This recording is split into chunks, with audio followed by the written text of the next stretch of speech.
겠습니다. 그런데 바리새인 중에 니고데모라 하는 사람이 있으니 유대인의 지도자라.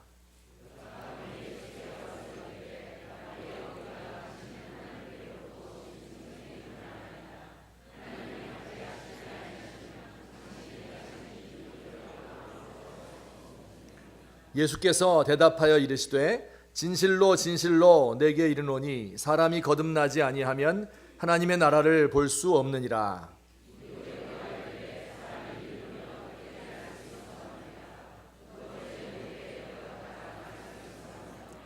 예수께서 대답하시되 진실로 진실로 내게 이르노니 사람이 물과 성령으로 나지 아니하면 하나님의 나라에 들어갈 수 없느니라. 내가 네게 거듭나야 하겠다 하는 말을 놀랍게 여기지 말라.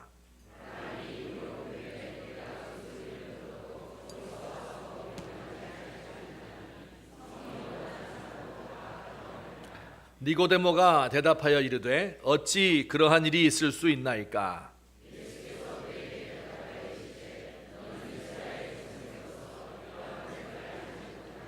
진실로 진실로 내게 이르노니 우리는 아는 것을 말하고 본 것을 증언하노라. 그러나 너희가 우리의 증언을 받지 아니하는도다.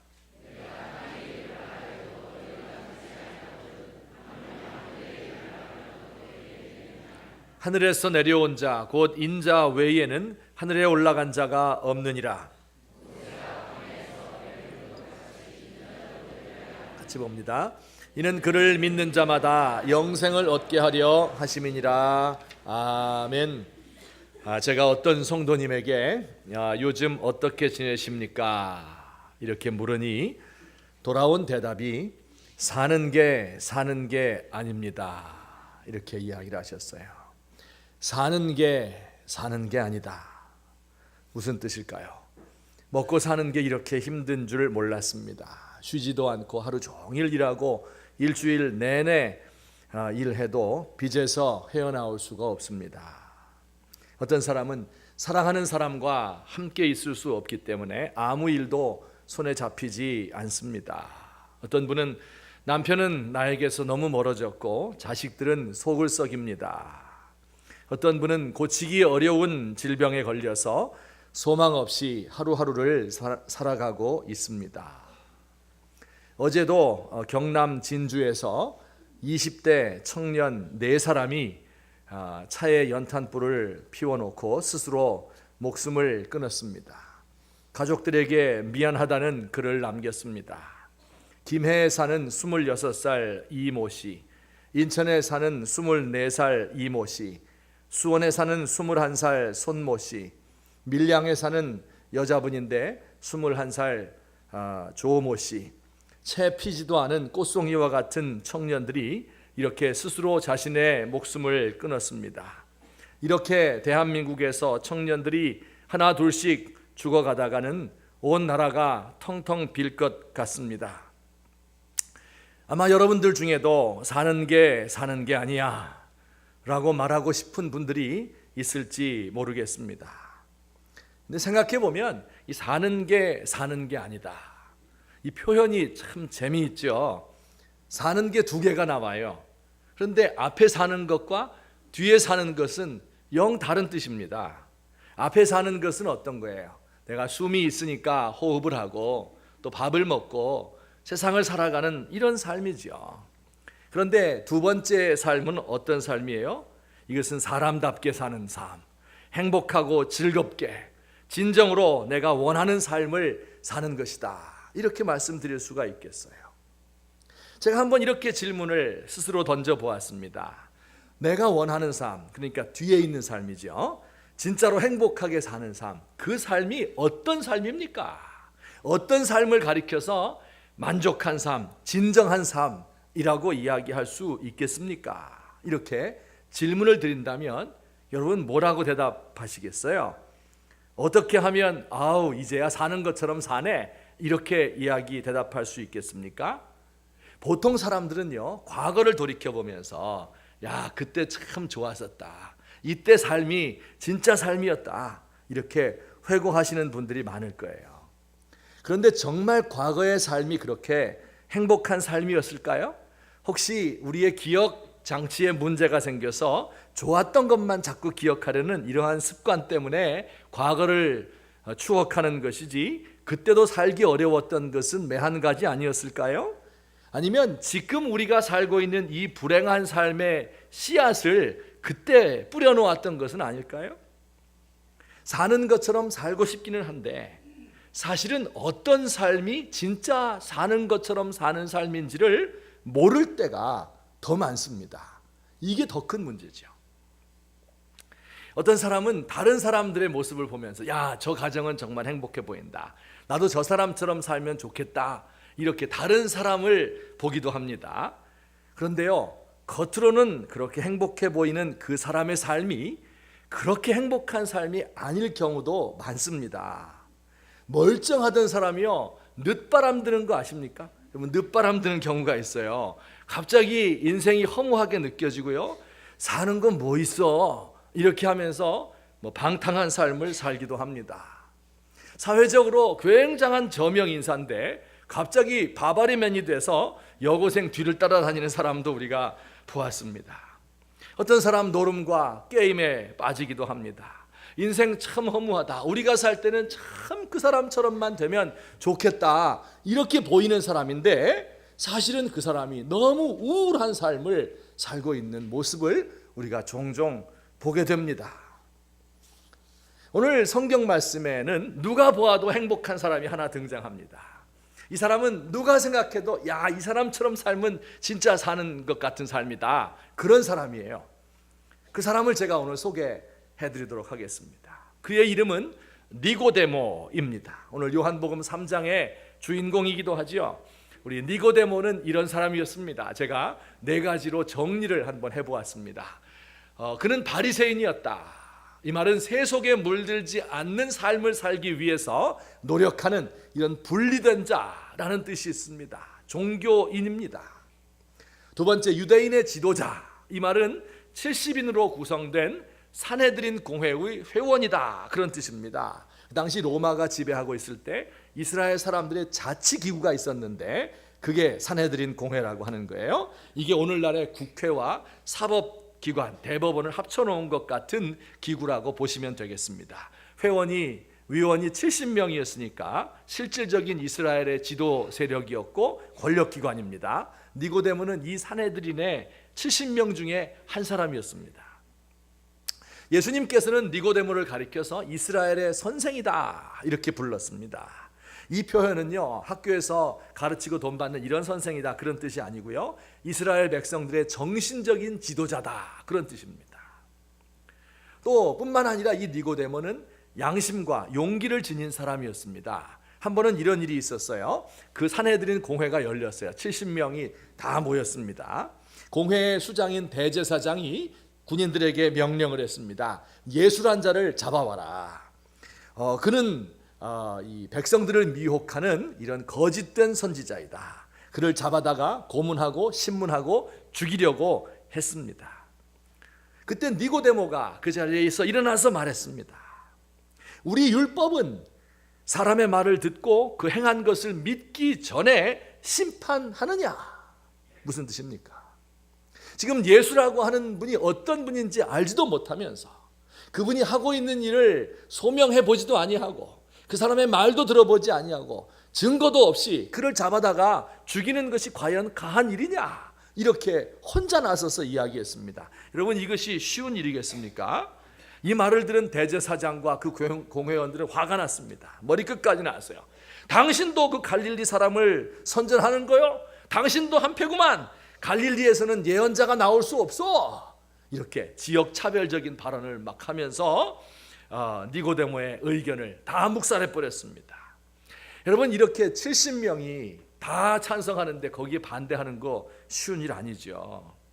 여러분, 그는 지위와 특권을 이룰 수도 있고요, 공회에서 따돌림 당하고 이상한 사람 취급받을 수도 있습니다. 그러나 그는 자신의 양심을 따라서 발언할 수 있는 용기를 가진 사람이었습니다.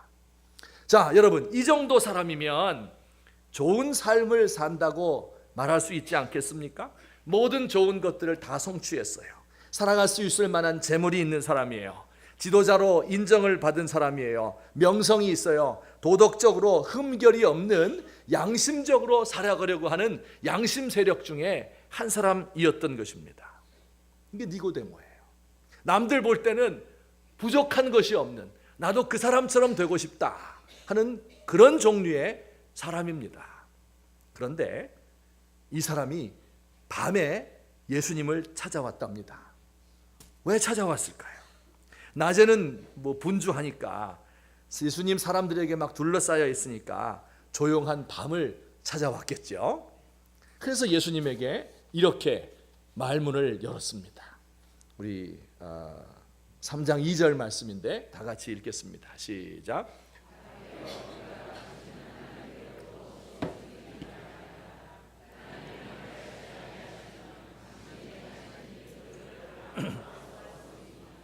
랍비여, 우리가 당신은 하나님께로부터 오신 선생인 줄 압니다.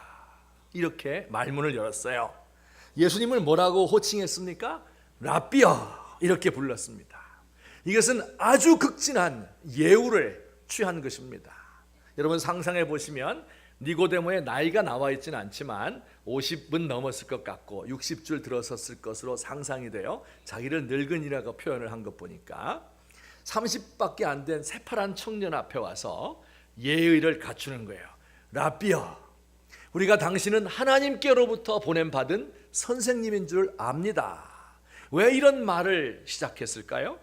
예수님 보면서 그로부터 무언가 배우고 싶습니다. 여러분, 뭘 배울 수 있을까요? 이 사람이 율법을 배울까요? 정치 경제를 배울까요? 사람 살아가는 모습을 배울 수 있을 것 같습니까? 뭘 배우고 싶은 거예요? 어떻게 사는 것이 진짜 삶입니까?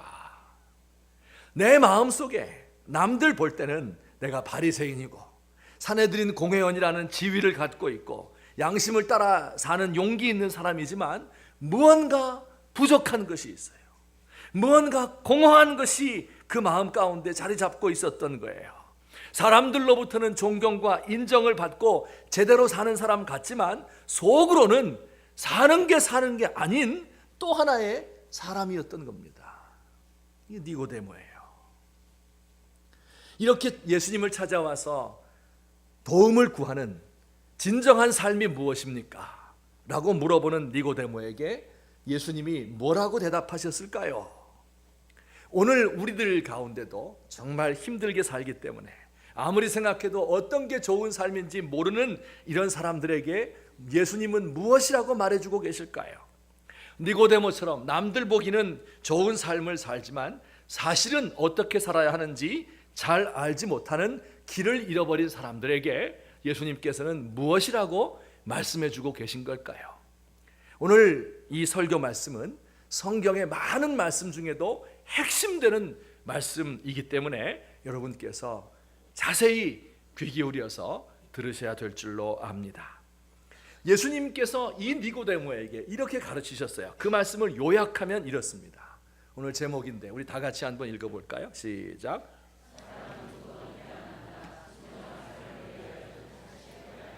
이렇게 말씀하셨어요. 사람은 두 번 태어나는 것이다. 진정한 삶을 살기 위해서는 다시 태어나야 된다.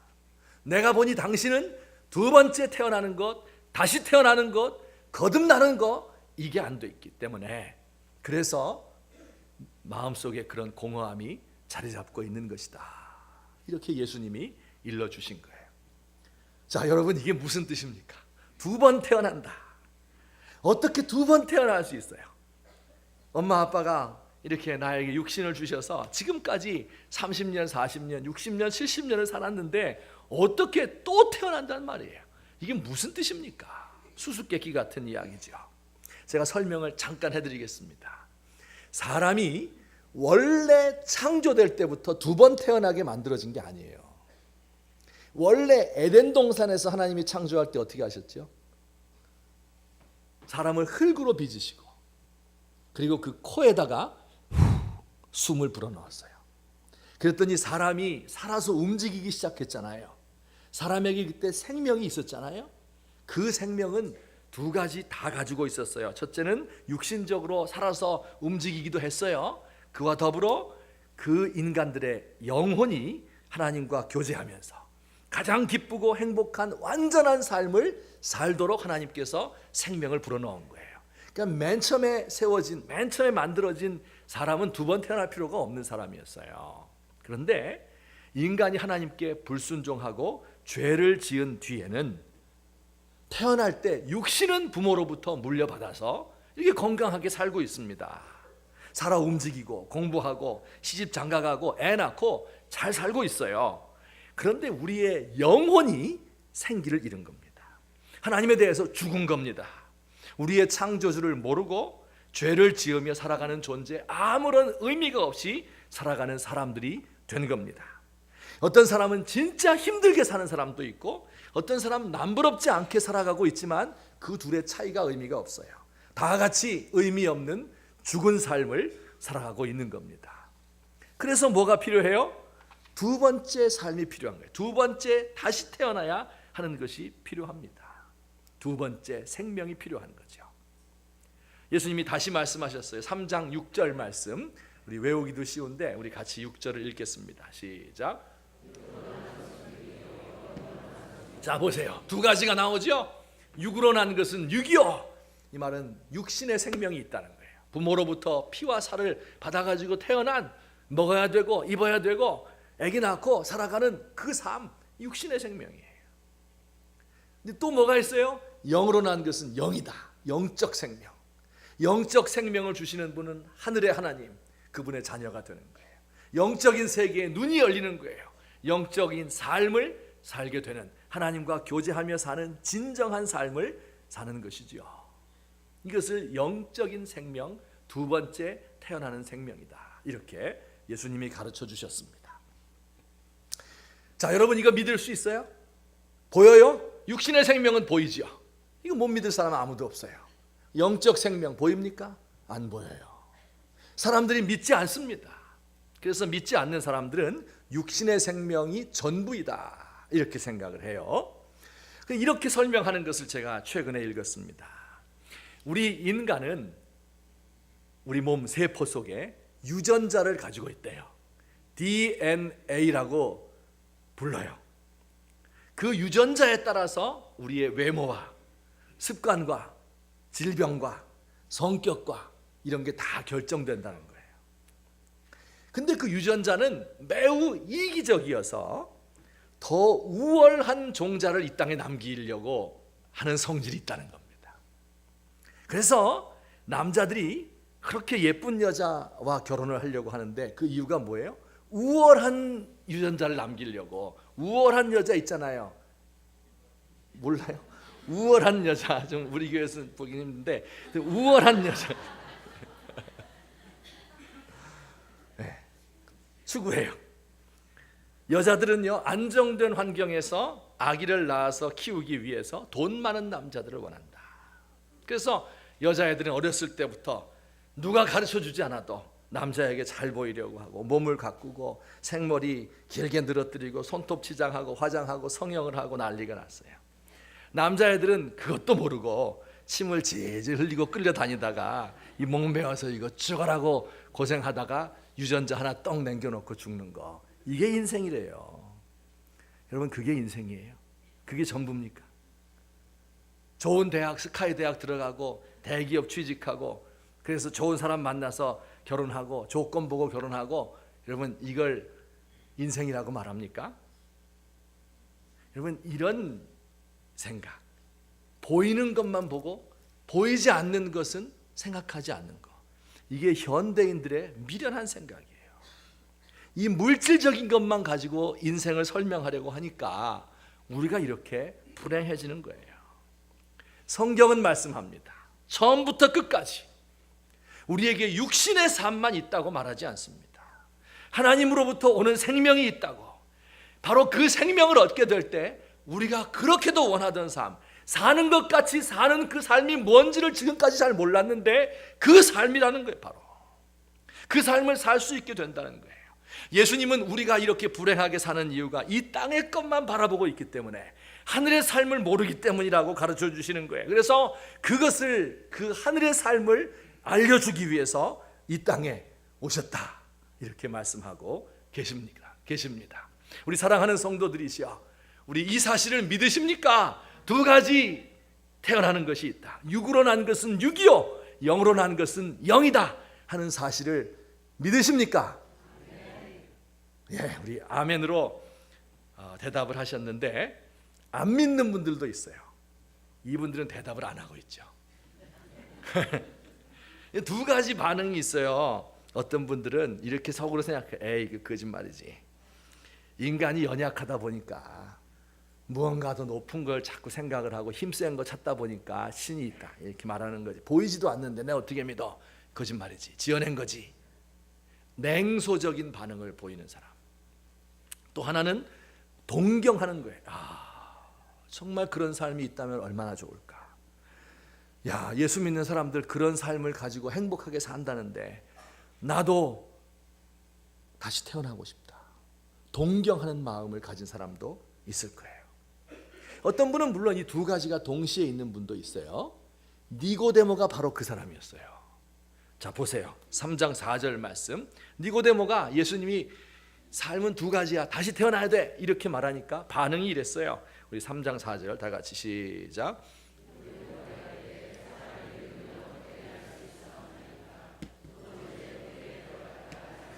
이렇게 이야기했어요. 다 늙었는데 어떻게 날 수 있습니까? 두 번째 엄마 뱃속에 들어갔다가 나올까요? 이렇게 반문을 했습니다. 이 말 무슨 뜻이에요? 한편으로는 이 말도 안 돼, 어떻게 그럴 수 있어, 이런 냉소적인 반응. 다른 한편으로는 야, 뭔가 있는 것 같아, 예수님에게. 그죠? 야, 그렇게 될 수 있으면 좋겠다. 다시 태어난다면 나는 더 좋은 삶을 살 수 있을 텐데 하는 이 냉소적인 것과 동경하는 게 한 번에 포함되어 있는 그런 표현입니다. 여러분, 다시 태어나고 싶은데 어떻게 하면 다시 태어날 수 있습니까? 하나님 아버지의 자녀가 되면 좋은데 어떻게 하면 되겠습니까? 어떤 방법으로 다시 태어날 수 있습니까? 두 번째 생명을 얻을 수 있습니까? 우리 예수님이 가르쳐 주셨겠죠? 설명을 또 이렇게 하셨어요. 3장 5절에서 이게 오늘의 중요한 요절입니다. 다 같이 읽습니다. 시작.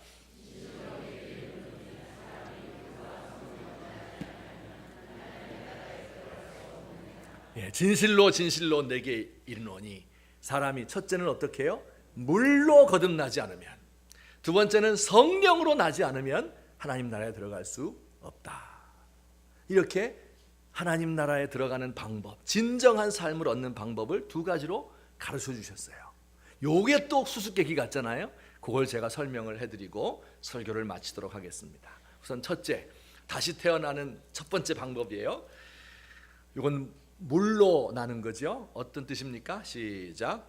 물로 씻는 것처럼 죄로 오염된 마음이 깨끗하게 되는 것.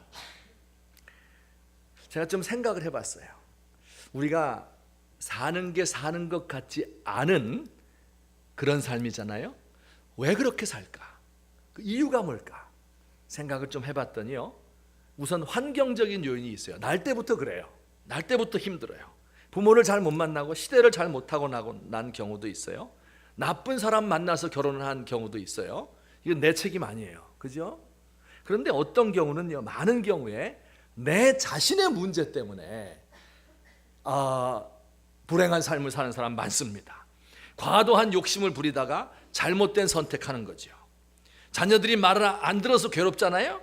그런데 어떨 때 보면 자녀를 내 마음대로 조정하려는데 잘 안 되는 것뿐이에요. 마음에 막 병 때문에 막 고생을 하잖아요. 알고 보니까 남 미워하는 마음, 질투하는 마음, 내 속에 있는 잘못된 것 때문에 문제가 이렇게 된 거예요. 여러분, 사실은요, 내가 가지고 있는 이런 모든 잘못과 죄악들, 내 속에서 일어나는 모든 것들, 이것이 나를 더럽히고 나를 지저분하게 만들고 내 인생 30년, 40년, 50년 사는 동안에 내 삶을 이렇게 망가뜨려 놓은 거예요. 마치 노숙인들이 한 달 동안 목욕 안 하고 사는 것처럼 더럽게 냄새나는 이런 영혼을 우리가 가지고 있는 겁니다. 이게 우리 불행의 근본적인 원인이지요. 그럼 어떻게 하면 되겠어요? 물로 씻는 것처럼 죄로 오염되어 있는 우리의 영혼을 깨끗하게 씻는 겁니다. 예수님 앞에 나아가서 죄 용서받아서 지금까지 지은 것 다 무효다. 이제부터는 너는 하나님의 사람이다. 새로 태어나는 거예요. 그러나 과거에 있던 그 죄의 결과 때문에 내 몸이 지금 더러워져 있잖아요. 오염이 있고 죄의 성향이 있잖아요. 이것을 끊어버리는 거예요. 다시는 죄를 짓지 않겠다고 결심을 해도 잘 안 되잖아요. 중독되어서 끊을 수가 없잖아요. 그런데 이것을 이길 수 있는 능력을 받는 거예요. 그래서 목욕탕 갔다 와서 깨끗하게 되는 것처럼 우리의 영혼이 순수한 영혼으로 바뀌어지는 것, 이것을 가리켜서 물로 나는 것이다. 이렇게 예수님이 가르쳐 주셨습니다.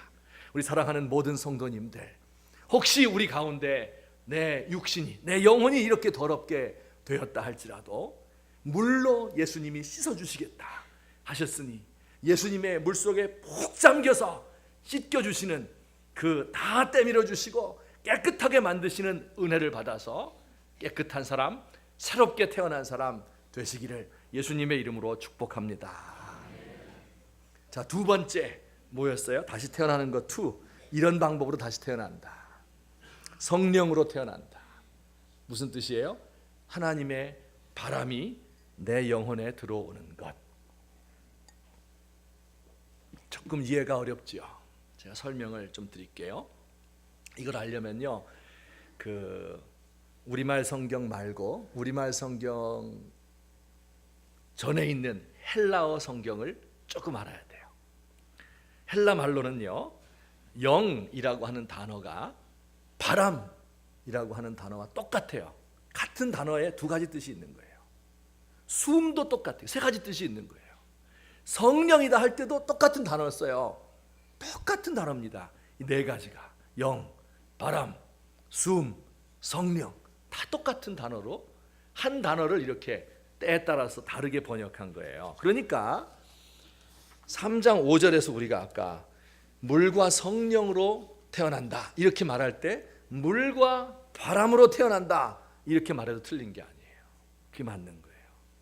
영으로 난 것은 영이다 이렇게 말할 때 성령으로 난 것은 성령입니다 이렇게 말해도 돼요. 또 8절 말씀에 바람이 임의로 불매 내가 그 소리는 들어도 어디서 와서 어디로 가는지 알지 못하나니 성령으로 난 사람도 다 그러하다. 여기 바람이란 단어가 있고 성령이란 단어가 있는데 똑같은 단어예요. 그러니까 바람이 임의로 불매, 이 말이 영이 임의로 불매 이렇게 말해도 틀린 게 아닙니다. 다 같은 단어를 썼어요. 그래서 제가 정리를 했습니다. 성령으로 난다 하는 말의 뜻은 하나님의 바람이 혹은 하나님의 숨이, 하나님의 숨결이 내 영혼 속에 들어온다 그런 뜻입니다. 하나님의 바람이, 하나님의 숨결이 내 영혼 속에 들어오게 될 때 우리가 다시 태어나는 것이다 이렇게 예수님이 가르쳐 주셨어요. 자, 바람이 뭡니까? 이것도 쉬운 게 아니죠. 지금 왜 다시 태어나는 것을 바람이라고, 바람 부는 것이라고 이야기했을까요? 제 설명을 좀 드리겠습니다. 바람 하면 생각나는 사람이 하나 있어요. 바람. 바로 국민 가수 조용필입니다. 조용필은요, 노래를 히트곡이 수백 개 되죠. 이제 대다수가 이제 사랑에 대해서 남녀간의 사랑을 노래했는데 사랑을 묘사하면서 사랑이 찾아오는 것이 마치 내 가슴에 바람이 부는 것과 같다 이렇게 여러 번 노래를 했어요. 그래서 바람의 가수입니다. 상처라고 하는 노래가 있어요. 상처. 그 사연이 그 가사가 이렇게 돼요. 제가 설명을 해드릴게요. 과거에 한 상처가 있는 여자를 만났어요. 그 여자가 말은 하지 않는데 어떨 때 보면 창가에 앉아서 눈이 젖어 있는 것을 보게 돼요. 그걸 보면 아물지 않은 과거에 사연이 있는 것 같아요. 남자에게 상처를 받은 것이죠. 근데 그 여자를 만나고 있는 그 남자도 나도 상처가 있어요. 한때 사랑을 한 적이 있었는데 그때는 막 가슴이 부풀어서 바람에 둥둥 떠다니는 것 같았는데 지금은 가슴에 그 바람이 잠들어 버렸대요. 다시는 사랑을 할 수 없을 줄 안 거지요. 그러다가 그 여자를 만난 거예요. 그 여인이 자신의 상처난 날개를 그의 가슴에 기대는 순간 다시 사랑이 피어오르는 것을 느낍니다, 이 남자가. 그리고 그 결론이 이렇게 돼요. 마지막이, 당신은 내 사랑, 영원한 내 사랑, 외로워 마세요. 이제는 내 품에서 다시 태어난 바람 속의 여자. 이제는 내 품에서 다시 태어난 바람 속의 여자. 몰라요? 노래? 유행가 안 좋아하시는구나. 예. 바람 속에. 이게 이 가사가요, 이게 성경적이에요. 보세요. 이제는 내 품에서 다시 태어난, 지금 우리 뭐 얘기하고 있는 중이었어요? 다시 태어나는 거 얘기했잖아요. 근데 그걸 바람 속의 여자, 그 여자가 바람처럼 내 안에 불어오게 될 때 내가 다시 태어난다, 이 여자가 다시 태어난다, 그런 뜻이에요. 와, 진짜 놀랐습니다. 조용필이 정말 대단해요. 근데 보면 사랑을 어디다가 비유했다고요? 바람에다 비유했어요. 왜 그럴까요?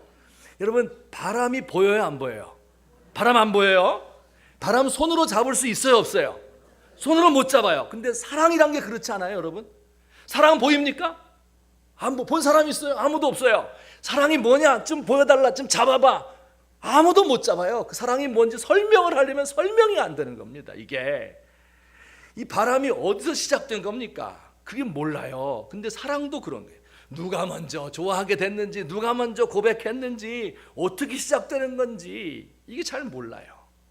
근데 귀신같이 그냥 알아서주지 않아도 애들이 다 알아요, 어렸을 때부터.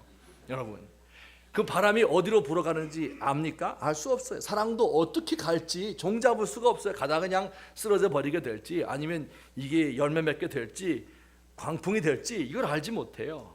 근데 그 바람이 보이지도 않고 잡히지도 않고 어디서 시작되고 어디서 끝나는지도 모르는데요, 이게 사람을 변화시키는 거예요. 사랑 때문에 어때요? 말 설명도 안 되는데 신이 나는 거예요. 신이. 사랑 때문에 병도 나요. 사랑 때문에 인생이 바뀌어요. 심지어 사랑 때문에 목숨을 바치기도 합니다. 옆에 사람이 보면 저거 분명히 미친 거야, 어떻게 그렇게 할 수가 있어요? 근데 이 사람은 그게 전부인 겁니다. 왜 그래요? 사랑이 그런 거예요. 바람이 그런 거예요. 여러분, 오늘 성령을 바람이라 이렇게 이야기한 것, 다시 태어나는 건 바람으로 태어나는 것이다, 이런 뜻이에요. 하나님의 바람도 그렇습니다. 하나님이 숨을 부시면요, 그 숨이 바람이 되어서 우리의 영혼에 불어오는 거예요. 여러분, 제가 이렇게 설교하잖아요. 그럼 그냥 설교하는 거 아니에요. 제 말씀이 이야기할 때 그 성경 말씀이 말이에요, 바람에 실려서, 성령의 바람에 실려서 여러분의 영혼 속으로 확 불어가고 있는 중이에요. 그 바람이 때로는 따뜻한 봄바람이에요. 살랑살랑 바람이 불어요. 이 바람이 나무까지 들어가면 어떻게 돼요? 봉우리를 터뜨리잖아요. 하나님의 따뜻한 사랑의 기운이 우리 영혼에 들어오면 만족을 줘요. 하나님의 사랑을 느껴요. 아늑한 안식을 느끼게 해줘요. 내 몸을 감싸고 내 영혼에 평안이 주어지는 것을 느낍니다. 때론 그 바람이 시원한 여름 바람일 때도 있습니다. 땀 뻘뻘 흘리고 일을 했는데 산등성 위에 올라가서 서늘한 한 줄기의 바람이 불어오면 어떻습니까? 우리의 지친 삶에 활력을 줘요. 골짜기의 마른 뼈다귀처럼 지쳐 널브러져 있는 우리의 영혼에 다시 일어날 수 있는 힘과 용기를 주는 것이 바로 성령의 바람이라고 하는 거예요. 새로운 삶을 살도록 만들어 주시는 거예요. 오늘 저와 여러분의 삶 속에 이 성령의 바람이 불어 닥치기를 예수님의 이름으로 축원합니다. 사랑과 평화와 안식과 새로운 삶의 힘과 용기를 얻어서 돌아갈 수 있으면 좋겠습니다. 성령의 바람이에요. 근데 때로는요, 이 하나님의 바람이요, 질풍노도일 때도 있습니다. 우리의 영혼을 괴롭게 하는 거예요. 여러분, 번뇌하게 하는 거예요. 이렇게 살 수 없게 만드는 거예요. 뒤흔들어 놓는 거예요. 때로는 우리의 죄악 때문에 막 고민해서 잠 못 이루게 해요. 때로는 우리가 포기해야 되는데 포기하지 못하고 붙들고 있을 때가 있잖아요. 때로 용서해야 될 사람을 용서해야 되는데 못할 때가 있잖아요. 그러면 막 내 속이 볶여서 견딜 수가 없는 겁니다. 성령의 바람 때문에 그런 거예요. 때로 하나님의 바람은요, 태풍일 때도 있습니다. 우리의 삶의 기반을 다 무너뜨리고 쓸어가 버리는 거예요. 우리가 아무것도 아니라는 것을 철저하게 가르쳐 주시길 원하는 거예요. 내 오만과 아집과 완고함과 우매한 이런 것들을 뿌리채 뽑아버리는 광풍이 되어서 우리에게 불어닥치는 겁니다. 때로 이것은 우리의 안정된 삶과 우리의 안정된 정신을 어지럽히고 날려버리는 이러한 광풍이 되어서 우리에게 다가오는 때도 있습니다. 여러분, 그러나 이것을 두려워하면 안 됩니다. 하나님께서 말씀을 통해서 말씀에 실려서, 말씀이 바람에 실려서 들어오는데 이 말씀이 우리에게 질풍노도로 광풍으로 태풍으로 불어오더라도 그 바람에 내 마음의 문을 열고 내 영혼을 내어놓고 하나님 앞에 설 수 있는 다시 나시는 저와 여러분 되시기를 예수님의 이름으로 축원합니다. 결론적으로 말씀 맺겠습니다. 우리 성도님들 가운데 아직도 다시 태어나야 된다, 우리 사람은 두 번 태어난다 하는 진리를 아직 모르시는 분들도 있을 것 같습니다. 아직 태어나지 못한 분도 있을 것 같아요. 두 번째 삶을. 여러분, 이 시간에 제가 알려드립니다. 진짜 좋은 삶을 사는, 진정한 삶이 무엇인지를 가르쳐주고 그 삶을 가능하게 하는 것은 물로 나 자신을 깨끗이 씻고 내게 불어오는 성령의 바람을 마음을 열어서 영접하는 길입니다. 여러분 가운데 재산이 있고 명성이 있고 존경받고 도덕성까지 겸비한 사람이라고 할지라도, 니고데모 같은 사람이라 할지라도 다시 태어나지 않으면 그 사람의 속에 있는 그 공허함은 감출 수가 없습니다. 하나님 나라와는 먼 사람입니다. 종교인, 목사, 집사, 장로라고 할지라도 니고데모도 바리새인이었어요. 하나님 안다고 하는 사람이에요. 그러나 다시 태어나지 않으면 아무 의미가 없어요. 몇 대째 예수 믿는 거, 하나님 앞에서 그런 거 혈통으로나 육정으로나 사람의 뜻으로 나는 거, 그런 거 아니에요. 이것은 위로부터 나는 것이고 하나님이 직접 우리를 태어나게 하시는 그 은혜, 이것을 오늘 이 중에 믿지 않으시는 분들도 다 마음을 열고 받게 되기를 예수님의 이름으로 간곡히 부탁합니다. 여러분, 혹시 우리 가운데서 나 같은 것이 어떻게 살 수 있을까? 새로운 삶이 있다니까 살고는 싶지만 나 같은 사람에게 다시 기회가 주어질 것인가? 이렇게 고민하는 분들이 있습니까? 여러분, 두려워하지 마세요. 우리 하나님은 자비하신 분입니다. 내가 사는 게 아니라서 이젠 이렇게 사느니 차라리 모든 것을 포기하는 것이 좋겠다, 차라리 내 삶을 마감하는 것이 좋겠다, 이렇게 생각하시는 청년들이 있습니까? 여러분, 그 죽음의 행진을 멈추시기 바랍니다. 대한민국에 사는 모든 청년들에게 이야기합니다. 여러분, 우리의 삶이 고통스러워요.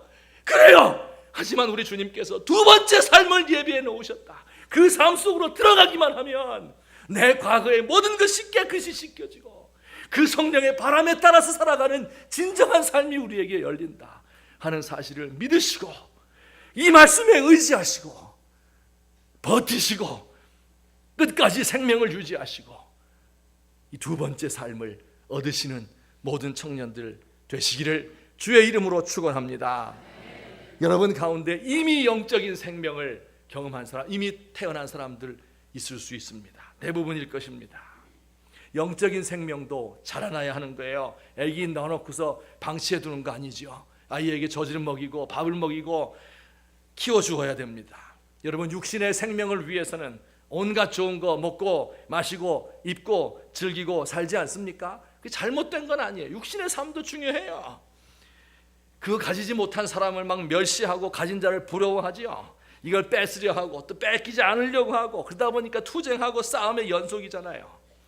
여러분, 이 육의 삶은요, 그게 아무리 중요해도 육신의 삶에 불과한 겁니다. 이거 7, 80년 살다 보면 다 늙어지고 다 없어지는 거예요. 여러분, 언제까지 우리가 미모를 유지할 수 있을 것 같아요? 언제까지 인기를 유지할 수 있을 것 같아요? 우리의 체면이라는 게 도대체 뭡니까? 여러분, 이런 것을 위해서 먹이를 주면 안 돼요. 이런 것들은 제한된 것밖에 안 됩니다. 우리의 영적인 생명을 위해서, 영혼을 위해서 날마다 하나님과 대화하고 호흡하고 기도의 시간을 늘리고 말씀 읽는 것을 즐거워하고 영적인 대화를 하고 영적인 독서를 하고 자녀들을 키울 때에도 공부하라는 그런 얘기보다 영적으로 어떻게 하나님 앞에 가까이 갈 수 있을 것인지 진정한 생명을 알려주어야 진정한 부모 아닙니까? 좋은 것을 자식에게 주어야 될 거 아니에요. 이것이 우리의 삶이 되시기를. 이 땅의 것을 바라보다가 롯의 아내와 같이 소금기둥이 되어버리는 이런 어리석은 삶이 아니라 영원한 세계를 바라보며 영원한 세계를 위해서 투자하고 영원한 세계를 위해서 저축할 수 있는 저와 여러분 되시기를 예수님의 이름으로 축원합니다. 같이 한번 기도드리겠습니다. 오늘 들은 말씀을 좀 깊이 생각하시면서 이 요한복음의 어쩌면 가장 핵심적인 말씀입니다. 육으로 난 것은 육이요 영으로 난 것은 영이다. 두 생명이 있는 것을 기억하시고 거듭남의 비밀을 저에게 알려주십시오. 물로 깨끗하게 씻어서 용서받은 사람으로 살 수 있도록 도와주십시오. 말씀을 들을 때 말씀만 이성적으로 지성적으로 듣는 것이 아니라 성령의 바람이 그 말씀과 함께 내 영혼을 뒤흔들어 놓고 때로는 평화를 줄 수 있고 때로는 위로를 주고 힘을 주고 때로는 이것이 나의 삶을 온통 어지럽혀서 번뇌하게 만드는 하나님 안에서만 소망과 행복을 찾을 수 있는 이 비밀을 우리에게 알려주시고 이것을 날마다 추구할 수 있도록 도와주십시오. 우리 이 시간에 같이 한번 기도드리겠습니다. 사랑의 하나님 아버지 고맙습니다. 참이 부족한 종이 이렇게 우리 주님의 영적인 삶을 잘 알면서도 그 삶을 살지 못하고 추구하지 못하고 성령의 바람에 내 마음을 열어놓지 못하고 불꽃이 일어날 때 이것을 때로 밟아끄려 하고 하나님 아버지 죄악된 삶, 육신의 정욕과 안목의 정욕과 이생의 자랑만 추구하는 삶을 살아가는 어리석은 종을 주께서 용서해 주시옵소서. 하나님 아버지여 육으로 난 것은 육이요 영으로 난 것은 영이니 내가 내게 다시 태어나야 하겠다 하는 말을 이상히 여기지 말라. 사람이 물과 성령으로 거듭나지 아니하면 하나님의 나라에 들어갈 수 없다 말씀하신 그 약속의 말씀 기억할 수 있도록 하여 주옵소서. 우리 교회에 나오는 모든 성도들이 이 비밀을 깨닫고 다시 태어나게 하시고 하나님 용서를 받게 하시고 믿게 하시고 영접하게 하시고 그래서 다 함께 천국에 들어갈 수 있도록 하나님 우리를 도와주시옵소서. 아버지 하나님이여 우리의 삶이 너무 육신적인 것에 얽매여 있고 아버지 하나님이여 이 종부터 아버지 이렇게 안정된 삶을 위하여서 아버지 사람의 아버지의 위신과 체면과 아버지의 인기와 아버지 이와 같은 것들 여기에 소망을 두고 있는 어리석은 종이 되지 않도록 하나님 도와주옵소서. 아버지 우리 교회 모든 성도들의 심령 가운데 주여 우리를 도우시고 함께해 주시옵소서. 눈에 보기에 좋은 것 우리의 입맛에 좋은 것 귀에 듣기에 좋은 것 육신을 만족시키는 것에 현혹되지 않도록 도와주옵소서. 사랑의 하나님 아버지 고맙습니다. 우리 사람들 두 번 태어나야 된다. 거듭남의 진리를 알려주시고 물과 성령으로 태어나는 방법이 무엇인지를 가르쳐주신 우리 예수님 이 말씀 따라서 우리가 자신을 주님의 보혈로 깨끗이 씻음 받으며 또 성령의 바람이 내 안에 불어올 때 내 마음을 열고 영접하고 그리고 그 바람 따라서 행할 수 있는 주님의 사람들 되도록 주여 우리를 도와주시옵소서. 우리가 너무 땅의 것만 바라보고 너무 육신의 것만 생각하고 살아가는 어리석은 저희들 주여 우리의 눈에 보기에 좋은 것 귀에 듣기에 좋은 것 아버지여 우리의 입맛에 좋은 것 우리 눈 세상 사람들이 좋아하는 것 이것만을 추구하는 어리석은 저희가 되지 않도록 하나님 도와주시옵소서.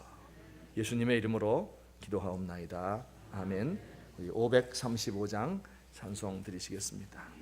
우리 가사를 생각하시면서 내 마음의 문을 엽니다. 함께 찬송합시다.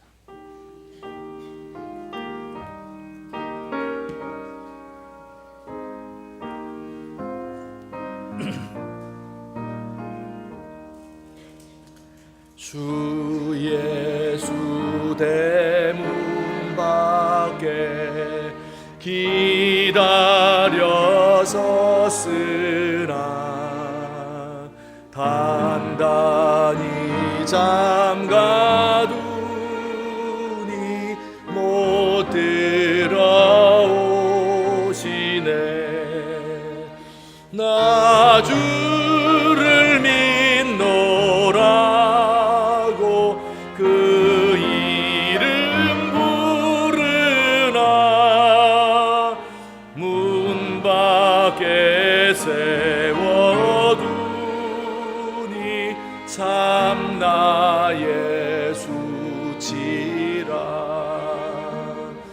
문 두드리는 손은 못 박힌 손이요 또 가시 멸류관은 그 이마 둘렸네. 이처럼 기다리심 참 사랑이로다. 문 굳게 닫아두니 한없는 내 죄. 다 함께 일어서셔서 3절 부릅시다. 주 예수 간곡한 권하는 말씀이 내 죄로 죽은 나를 너 박대할소냐. 나 죄를 회개하고 본문을 엽니다. 드셔서 좌정하사 떠나지 마소서.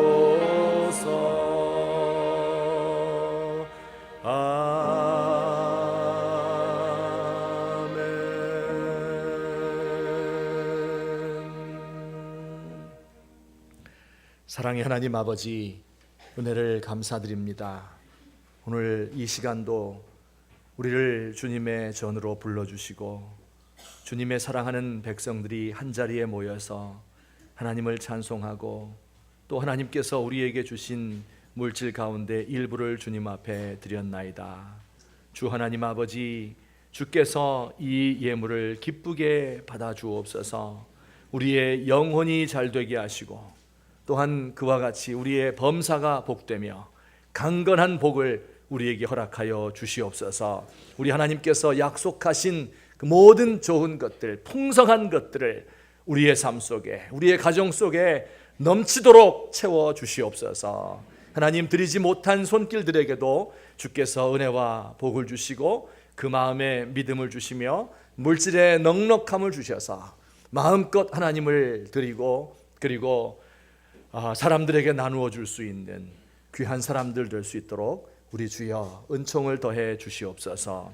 우리 성도들 가운데 여러 가지 모양으로 고통을 당하고 슬픔 가운데 잠겨 있고 하나님, 육신의 질병과 고칠 수 없는 마음의 문제로 인하여서 하나님 앞에 늘 나와서 기도하는 사람들이 있습니다. 하나님, 저들의 기도를 외면하지 마시고 들어주옵소서. 사업의 문제와 직장의 문제를 주께서 해결하여 주옵소서. 하나님, 하늘에서 모든 것을 우리에게 주실 줄로 우리가 믿는데 그 하나님 앞에 간구하며 나아갈 때 주께서 우리에게 풍성하도록 모든 것을 채워 주시옵소서. 하나님 아버지, 이 땅을 살아가면서 우리가 험악하고 힘든 삶을 살아갑니다.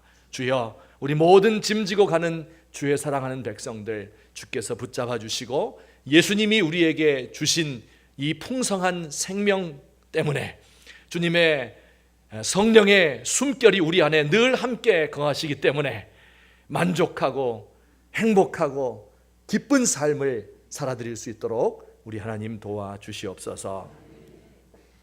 이제는 우리 주 예수 그리스도의 은혜와 하나님 아버지의 사랑과 성령님의 교통하심이 오늘 이 시간 주님 앞에 나와 경배하며 말씀 듣고 결심하고 돌아가는 주의 사랑하는 백성들 머리 위에, 그리고 주께서 세우신 우리 교회와 백석학원과 백석총회 위에 이제부터 영원토록 함께 계실지어다. 아멘.